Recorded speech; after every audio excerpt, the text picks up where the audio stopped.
Today guys, going to be just talking about the pedal rubbers. Now pedal rubbers are sort of a roadworthy issue, so a lot of times if you have to get a pedal rubber replaced, it's due to like you need a roadworthy to get your car up to date. It's also good to obviously have pedal rubbers in there instead of just straight steel, because you could slip off these as well. So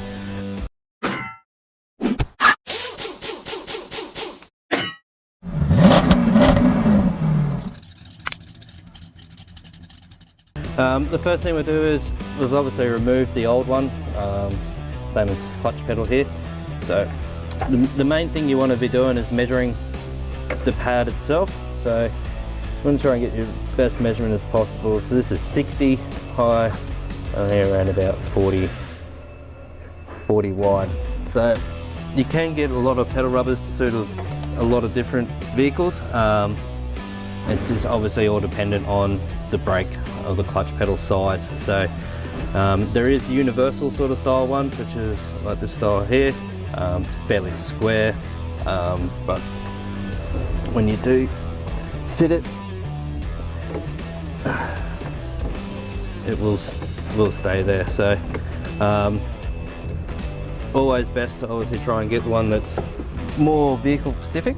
So I'll try and show you how to install one. So with the backs, obviously there's a lip top and bottom and side to side.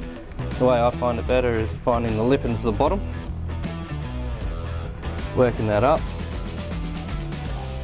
grabbing the top lip, and just once you've worked it over one corner, you can just work it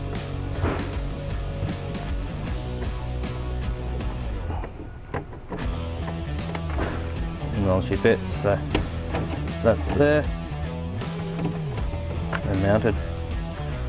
To remove the old ones, obviously can be a little bit difficult. Obviously if they're worn, they're gonna not be on there. Same process, or just a reverse process of putting them on and peel them off. So on a lot of genuine ones, you'll find there's a cutout, makes it a lot easier to install.